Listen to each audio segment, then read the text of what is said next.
Nós tivemos aí o atentado na Alemanha, o atentado na Turquia e a derrota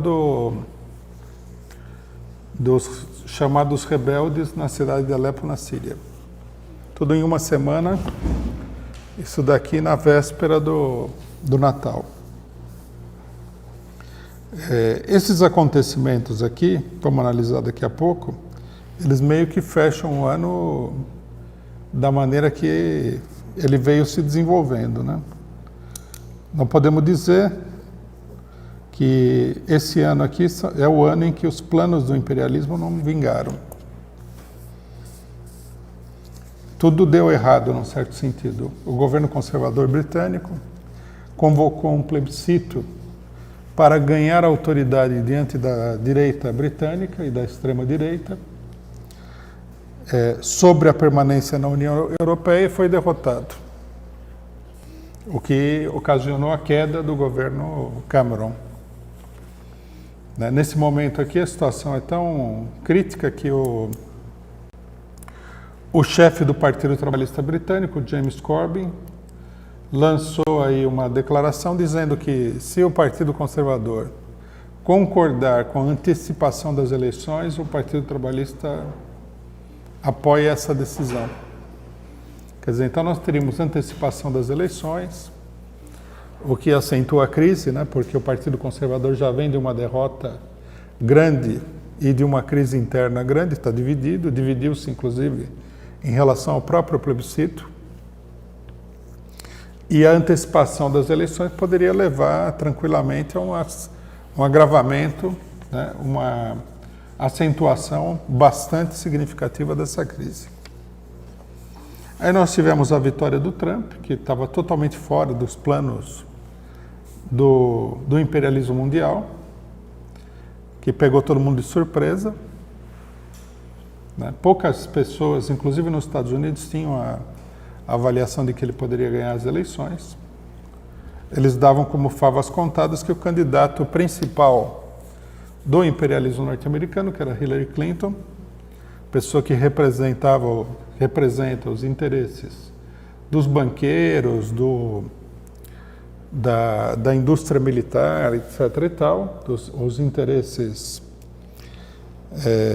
internacionais dos Estados Unidos e do imperialismo mundial, fosse ganhar as eleições e sofreu uma derrota que, não sei se todo mundo acompanhou, mas aparece muito claramente na votação no Congresso, no Colégio Eleitoral, que passou meio despercebido, onde a vitória do Trump foi absolutamente esmagadora.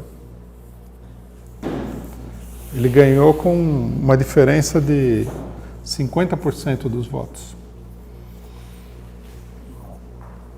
Quer dizer, ele teve o dobro de votos da Hillary Clinton. Isso aqui merece uma explicaçãozinha, porque a maioria das pessoas não entende como funcionam as eleições norte-americanas. Elas não são eleições diretas. A eleição, o voto nominal no presidente da República é, num certo sentido, uma mera formalidade. A eleição serve para eleger delegados ao Congresso Eleitoral, que esses sim vão votar o presidente da República. Tanto que a Hillary Clinton ganhou as eleições no voto direto, por uma pequena margem.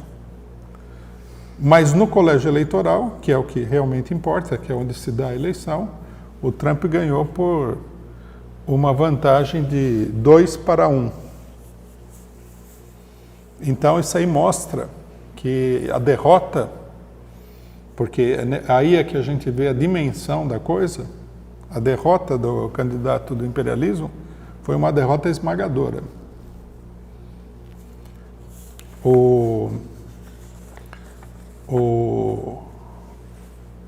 A eleição, logicamente, ela é montada para conseguir levar os delegados para o colégio eleitoral. E o aparato do imperialismo não conseguiu levar os delegados para o colégio eleitoral nem de longe. Bom, e nós tivemos a Itália, a derrota do plebiscito na Itália também, que pretendia dar maiores poderes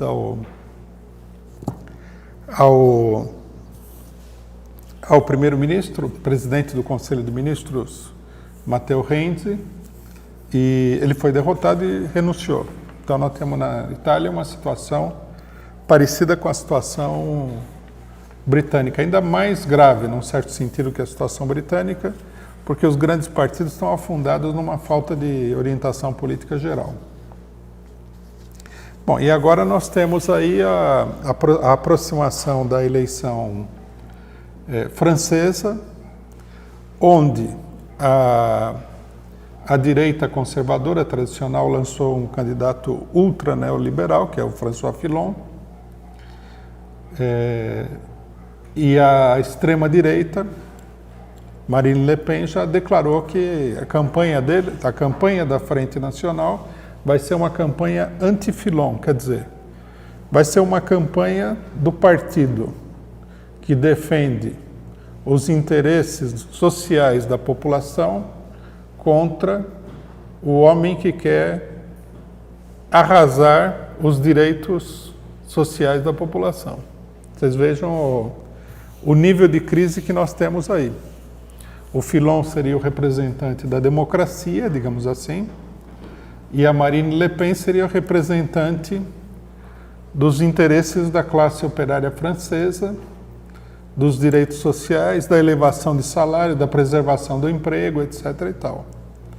Vejo que esse confronto mostra a dimensão da crise que nós temos aí nesses países com o problema da extrema-direita. A política do imperialismo abre caminho totalmente para a extrema-direita e a mesma coisa acontece com a política da esquerda. A esquerda está lançando o primeiro-ministro Manuel Valls, que seria assim a versão de segunda linha do Fillon, o homem que lançou o pacote para caçar os direitos trabalhistas, o que significa, muito claramente, para qualquer observador, que a social-democracia vai aprofundar a tática que ela tem usado, que é a tática de apoiar a direita conservadora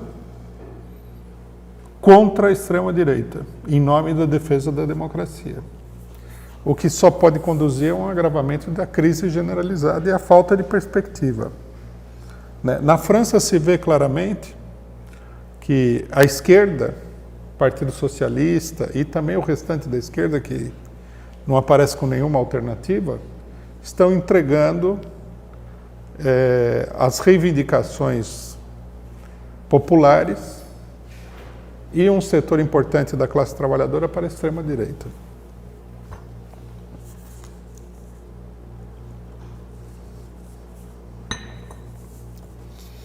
Bom, sobre os acontecimentos mais recentes, o atentado na Alemanha vai na mesma linha dos outros acontecimentos, que é muito importante. O atentado que aconteceu aí em Berlim, no mercado aí numa feira de vendas de Natal, né? Veja que interessante, né? Em pleno Natal, as famílias comprando lá um Papai Noelzinho e tal, um atentado violentíssimo. Esse atentado colocou mais um prego no caixão político da Angela Merkel, que nesse momento, né, digamos assim, o único pilar da política neoliberal, globalista e supostamente democrática do imperialismo na Europa. É evidente que há um confronto, né, muito duro aí, e que esse confronto se dirige a liquidar com toda essa política, a União Europeia, a política onde os interesses franceses e alemães predominam, né? E o atentado, nós não precisamos elaborar nenhuma teoria, ele é muito conveniente no sentido de praticamente liquidar as possibilidades eleitorais da Angela Merkel. Uma coisa importante que a gente deve notar na questão da Alemanha é o seguinte: não se trata simplesmente de que o Partido Conservador, CDU, ele está perdendo apoio popular para a extrema-direita, né? O setor de extrema-direita anti-imigrante. Ele está perdendo também os seus integrantes parlamentares para o partido de extrema-direita. Tem uma crise cada vez maior dentro do partido. Os elementos de direita, porque o CDU, apesar de aparecer como um partido democrático, etc., é um partido conservador de direita. Os integrantes estão se passando para a extrema-direita, como aconteceu na Inglaterra, onde uma boa parte do Partido Conservador se deslocou para o partido do Neil Farage. Então, há uma desintegração do partido dominante e há um crescimento da oposição popular. E há um crescimento também da extrema-direita na Alemanha. Isso daqui tudo mostra, né, um quadro de desintegração de um dos pilares fundamentais do imperialismo mundial. Eu diria até na verdade, de dois dos pilares, né? Porque nós temos Estados Unidos e nós temos a Europa. A situação nos dois países. Há uma desintegração total. Qual que é a causa dessa desintegração da Europa e do regime político norte-americano? A causa é muito simples. A crise capitalista impõe medidas cada vez mais duras contra a população, da parte dos bancos. Essas medidas, elas são apresentadas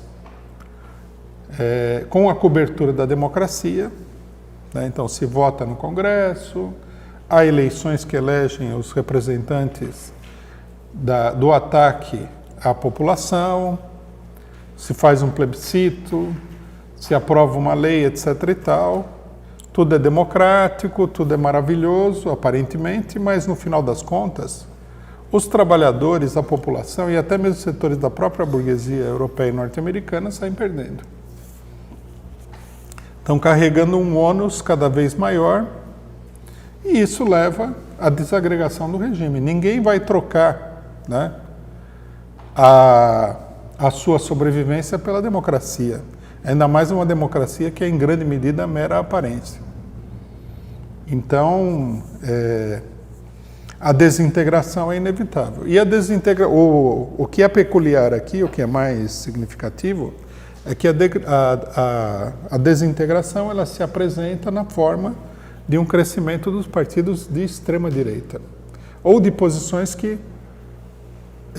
digamos assim, tendem à extrema-direita, caso do Trump, né? Que agrupa aí vários elementos fascistoides, etc. e tal. Bom, eu já expliquei anteriormente, mas eu vou repetir aqui, que eu acho que é importante, por que a esquerda não aparece nesse processo aqui. A esquerda não aparece nesse processo porque, na medida em que ela está totalmente subordinada à estratégia política da democracia parlamentar, ela está subordinada aos partidos principais da democracia e entra em crise com eles. A esquerda caiu numa espécie de ratoeira pela sua própria estratégia política. Isso aqui é importante entender por causa do Brasil, né? Nós vamos discutir a questão brasileira na sequência e nós vamos ver o mesmo mecanismo em ação aqui. Vamos pegar um exemplo importante. O caso da ala esquerda do Partido Democrático norte-americano. Bom, primeiro, nós temos que destacar o fato de que uma boa parte da esquerda norte-americana está dentro do Partido Democrático, um dos partidos imperialistas. A experiência de todos esses anos aqui com o Bill Clinton, com o acordo entre o Partido Democrático e o Partido Republicano em torno da política do Bush, né? Tudo isso daí não fez com que a esquerda tirasse a conclusão de que precisa construir um partido próprio, um outro partido, né? Aqui a gente tem que se referir principalmente aos setores sindicais que apoiam o Partido Democrático. Não tiraram a conclusão de que eles, que têm o controle de importantes sindicatos, deveriam construir um partido da classe operária norte-americana e se separar definitivamente dos elementos pequeno-burgueses e burgueses que colocam todo mundo a reboque da política imperialista. A esquerda não saiu, né, desse partido e, portanto, ficou aí numa espécie de arapuca política. Quando vieram as eleições, todo um movimento de esquerda que está rebelado contra a direção do Partido Democrático apoiou a candidatura do Bernie Sanders, que inclusive tinha condições até de ganhar.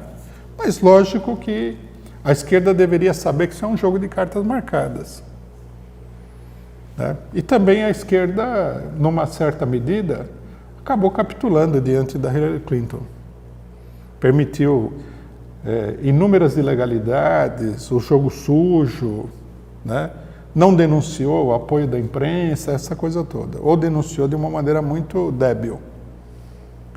Bom, quando eles perderam a eleição, aí é que vem a prova dos 9 da política democrática deles, eles decidiram apoiar Hillary Clinton contra o Trump. Então, quer dizer, para qualquer pessoa que está observando a cena política objetivamente de fora, a conclusão é muito clara. Essa esquerda, no final das contas, vai apoiar a direção do Partido Democrata. Vai apoiar a alternativa imperialista dita democrática. Uma alternativa que não defende o salário do trabalhador. A campanha do Sanders foi em torno da questão salarial, né? Que não defende o direito da população nem nada, porque é uma esquerda, é uma direção que está totalmente sob o controle dos bancos. E que, inclusive, é uma direção que levantou, ainda mais do que o próprio Trump, a política de guerra. O Trump aparecia como um pacifista perto da política da Hillary Clinton.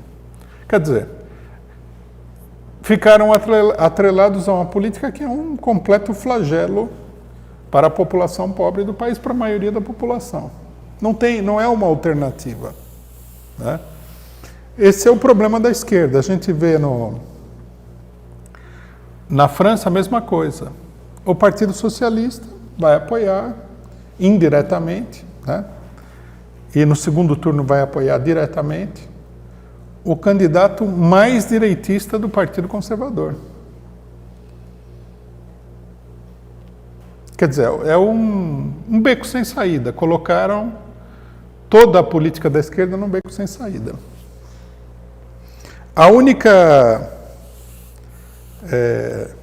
O único lugar onde isso não se concretizou totalmente, e por isso a esquerda cresceu, foi no Partido Trabalhista Britânico. No Partido Trabalhista Britânico desafiaram o aparato do Partido Trabalhista Britânico estabelecido, que digamos assim, seria a Hillary Clinton do Partido Trabalhista Britânico, ganharam as eleições, sustentaram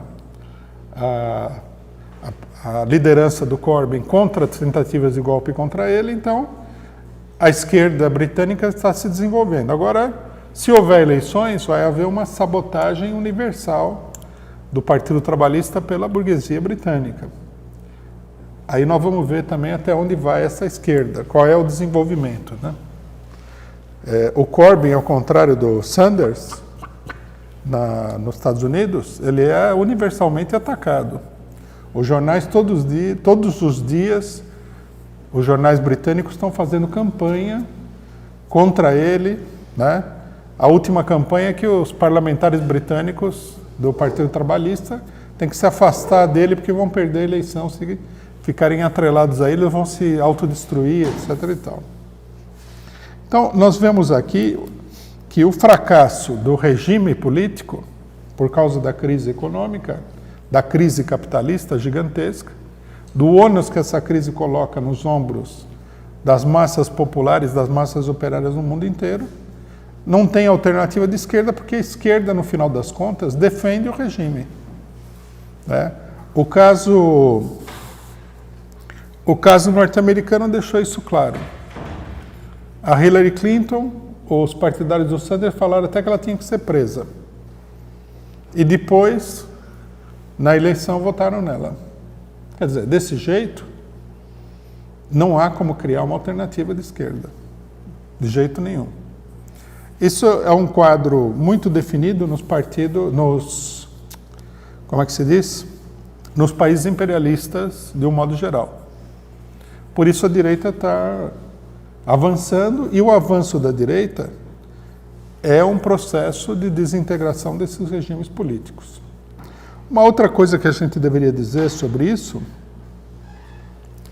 é que, embora não tenham aparecido ainda os efeitos, né, da vitória da direita, nós temos que levar em consideração que a vitória da direita ela tem duas vertentes, tem dois aspectos, né, duas facetas, digamos assim, muito importantes. De um lado, é como eu falei, ela expressa a desagregação dos regimes imperialistas, mas de outro lado,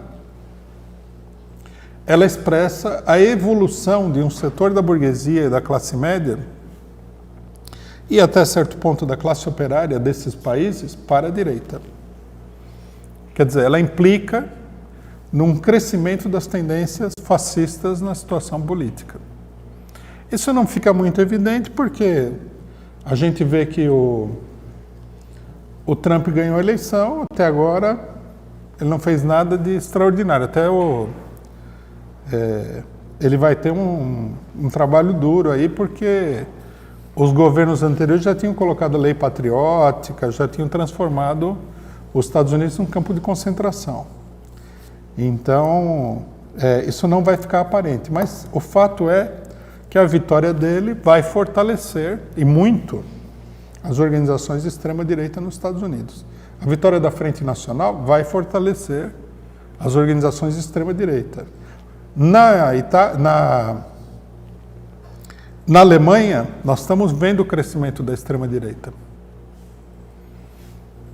Na Itália, né, onde a situação é um pouco indefinida, também há uma tendência ao fortalecimento da extrema-direita, com a crise dos partidos estabelecidos. Então, esse aqui é um fato que tem que ser levado em consideração, porque a crise do capitalismo ela não vai levar automaticamente a vitória das classes populares. Ela vai levar, né, esse é o quadro fundamental que nós temos que levar em consideração, a um acirramento das contradições, e o acirramento das contradições significa que a burguesia se desloca mais à direita e tende a atacar a classe operária. Aí a classe operária atacada, logicamente, vai apresentar uma tendência a reagir. Quer dizer, nós vamos ter um acirramento da luta de classes, mas acirramento da luta de classes não é a mesma coisa que achar que tudo vai desabar instantaneamente. É uma crise do capitalismo, aponta para o desabamento do capitalismo, mas não é imediatamente um desabamento do capitalismo. Bom, um outro lado da situação política é a questão da Turquia, o atentado na Turquia, e o problema da Síria, que envolvem aí a Rússia. Aparentemente, aqui também se manifesta, né, no interior da esquerda, principalmente no que diz respeito à esquerda dita trotskista, morenistas e outros, por exemplo, o Partido Obreiro na Argentina, etc. e tal, nem falar da esquerda dos países europeus e dos Estados Unidos. A tendência democrática, digamos assim, a ficar a reboque do imperialismo democrático. Esses setores veem a situação do seguinte ponto de vista. O Erdogan é um ditador tão grande que até diante de um golpe militar que sai às ruas aí para assassinar o presidente e tal, coloca tanques nas ruas, etc., você não pode apoiar incondicionalmente a luta contra o golpe militar, de tão ruim que ele é. Por que ele é tão ruim? Porque a imprensa imperialista diz que ele é ruim. Simplesmente por isso, não há nenhum outro fundamento. Né? O governo democrático é aquilo que a imprensa que é um grande conglomerado internacional, controlada pelos bancos, diz o que é um governo democrático. Por exemplo, no Brasil, o governo Temer é um governo democrático, apesar de que ele é o resultado de um golpe de Estado. O Erdogan, que foi eleito, não é um governo democrático. Então vocês veem aí que o nível de confusão e arbitrariedade é total. E a esquerda entra nisso daí. Nós temos assinalado que a situação tem que ser vista do ponto de vista da luta de classes. O que nós temos aqui é um conflito entre setores da burguesia de determinados países, né, como a Turquia, como a Rússia, e o imperialismo. Aqui eu acho que é importante esclarecer uma coisa interessante que eu vi aí. Muita gente, na questão da Síria, né, vamos entrar já na questão da Síria, eles dizem o seguinte: mas quem disse que o Assad é anti-imperialista? Então veja bem, o problema na luta entre o imperialismo e os países oprimidos não é o caráter do governo dos países oprimidos, é o imperialismo. Não é que você vai defender um país contra o imperialismo se o governo daquele país for um governo democrático, vamos dizer assim. Porque se for assim, não teria a crise em geral. Seria mais a exceção do que a regra. Porque o imperialismo é o poder dos governos pseudo-democráticos. Então, não teria sentido nenhum. Vocês vejam que o erro consiste nisso. Num conflito entre o imperialismo e os países atrasados, nós temos que ficar contra o imperialismo. Isso aí é a pedra de toque, o princípio fundamental da política internacionalista da classe trabalhadora, do trotskismo, né? Não adianta ficar com histórias de que fulano é um ditador, fulano fez um massacre e tal, muito do que é extremamente duvidoso também, tem que ver isso aí, porque todas as informações são dadas pela imprensa imperialista, então a gente deve naturalmente desconfiar, porque a imprensa imperialista ela está totalmente dominada pelos órgãos de inteligência dos países imperialistas, a começar pela CIA. Isso daí foi denunciado 1 milhão de vezes, né? Então, o problema consiste justamente nisso daí, nessa questão. Quem está em conflito com quem? De um lado está o imperialismo, de outro lado, os países atrasados. Se o imperialismo derrota um governo que supostamente é ditatorial, ou que seja efetivamente um governo ditatorial, que seja um governo que constitui a organização da burguesia naquele país para a exploração e a opressão do povo, ele não vai colocar nenhum libertador no governo, no lugar daquele governo. Ele vai aumentar a opressão e a exploração, né? Nós, brasileiros aqui, nós estamos tendo uma experiência em primeira mão desse fato.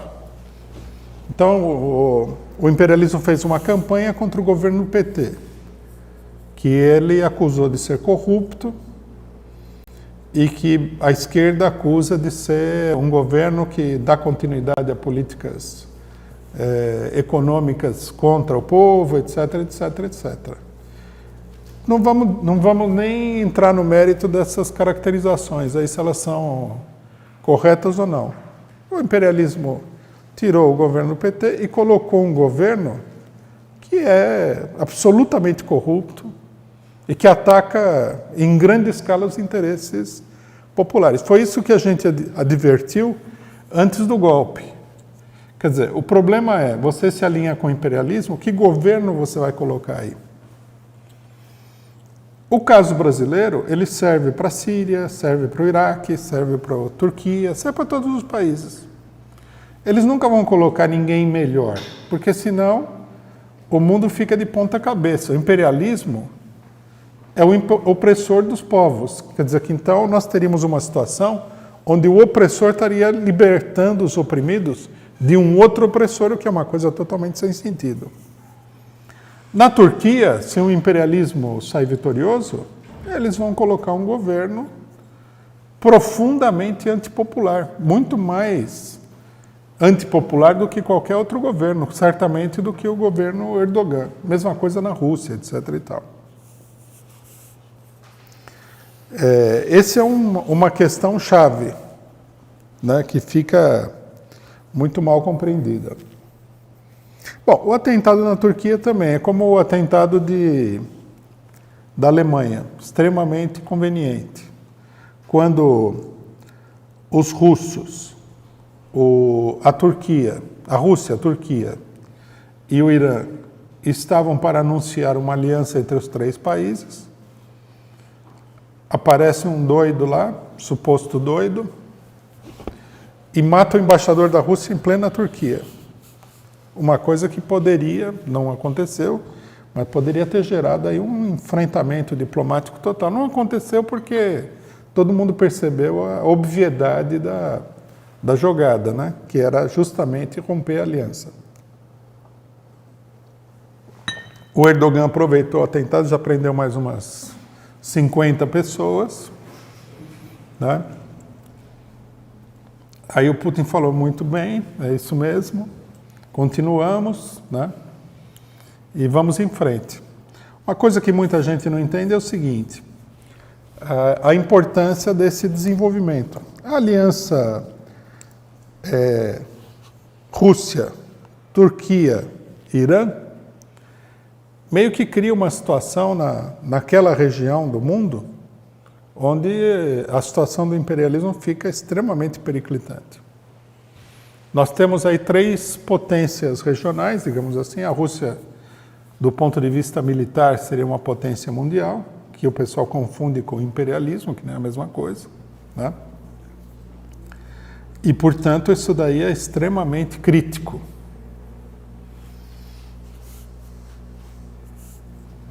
Bom, finalmente nós temos a questão da Síria, né?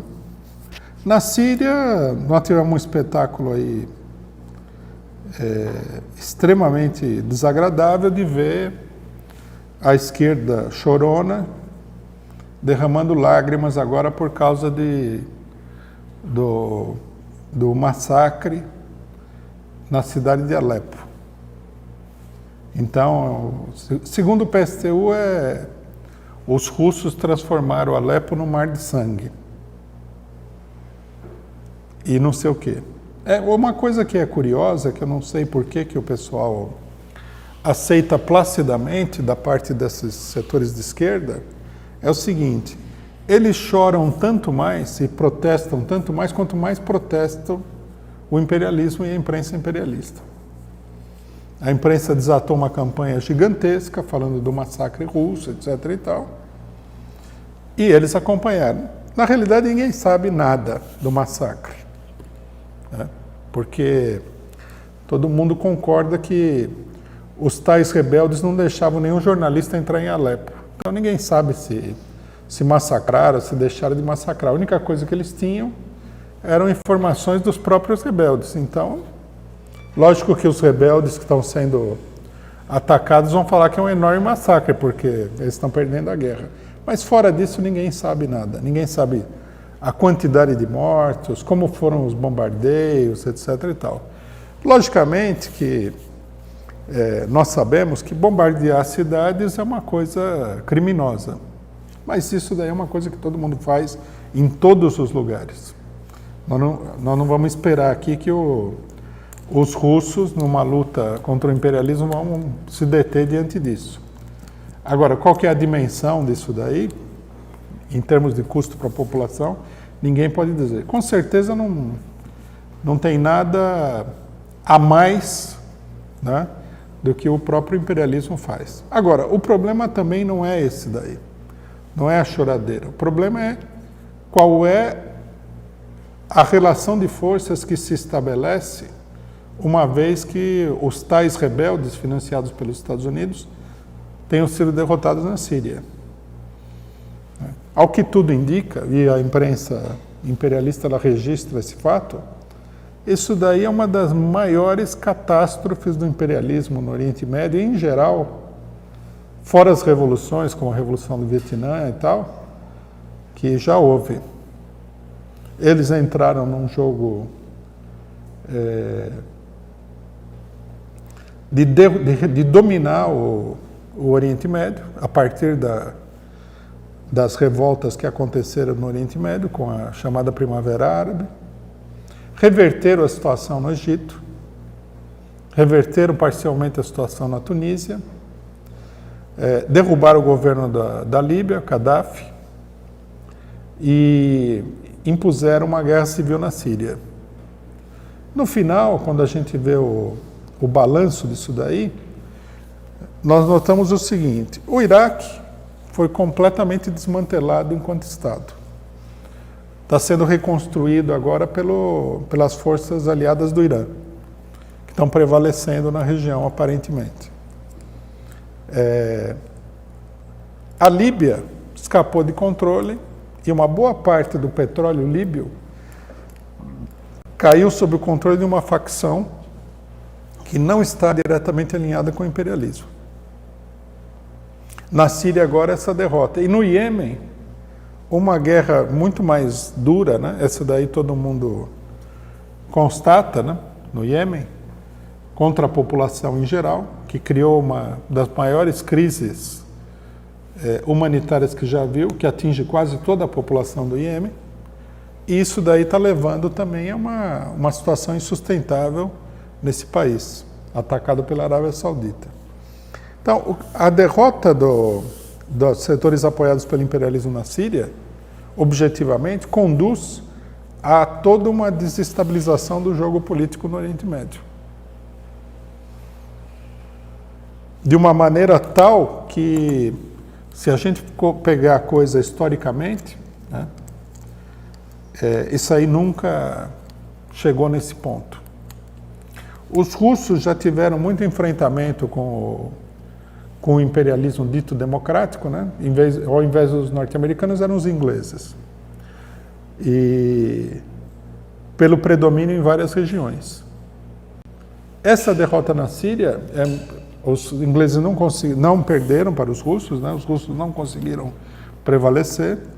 E essa derrota aqui é uma coisa inédita, num certo sentido. Alguns jornais mostravam até um sinal assim de pânico. Quer dizer, agora o que mais? Os russos vão querer o quê? Porque os russos já estão intervindo também na crise do Iêmen. O Irã avança lá em todos os setores, né? E a situação parece ter se desequilibrado fortemente. Nós vamos ter que esperar aí para ver a reação do imperialismo mundial diante disso. Mas é isso que é o importante. Alguns setores falam que os russos, na verdade, são os vilões da história. O PSTU fala isso, porque na Síria não é que os Estados Unidos sustenta lá uma guerra civil. Essa seria uma revolução síria, que é uma coisa que não tem nenhuma sustentação. Outros setores falam que tinha uma revolução antes, né? E que os isso aí é a tese do PO, que é uma tese bastante extravagante. Teria tido uma gigantesca revolução e os imperialistas teriam se juntado a essa revolução para contê-la, enquanto que os russos promoviam o massacre dos revolucionários. Seria um trabalho combinado, né? Quer dizer, toda a crise internacional que nós vimos, a questão das armas químicas, as acusações contra o Assad, o fato de que ele teve por um fio aí, quase caiu, etc. e tal, tudo isso daí desaparece do cenário e, na verdade, o que nós temos aqui é uma intriga internacional contra uma revolução. E para conter a revolução, os norte-americanos, o governo turco, antes do golpe de Estado, etc. e tal, estavam mandando armas, instrutores militares e tal, para conter a revolução. O que é uma coisa totalmente sem pé nem cabeça. Quer dizer, a vontade de se manter aí ao lado da opinião dita democrática, principalmente da propaganda feita pela imprensa imperialista, é muito grande. O fato é que nós estamos aí numa situação de desestabilização total. É evidente que o imperialismo tem que reorganizar a situação, agora em condições mais difíceis, porque a burguesia norte-americana está dividida, disputando por dentro do aparato de Estado o controle da situação. Eles são obrigados agora a negociar com o Trump, todo um setor que estava semi-excluído do poder aí, que entrou na jogada com o revertério da eleição. Então eles vão ter que enfrentar essa situação. Em momentos anteriores, quando se dá uma situação como essa, né, as crises foram seguidas de grandes crises na economia. Então, quando os norte-americanos são obrigados a sair do Vietnã, isso provoca o início da crise atual que nós estamos vivendo. Para citar um exemplo. Depois, quando os norte-americanos são obrigados a sair do Iraque, isso aí provoca uma crise também generalizada, do ponto de vista econômico.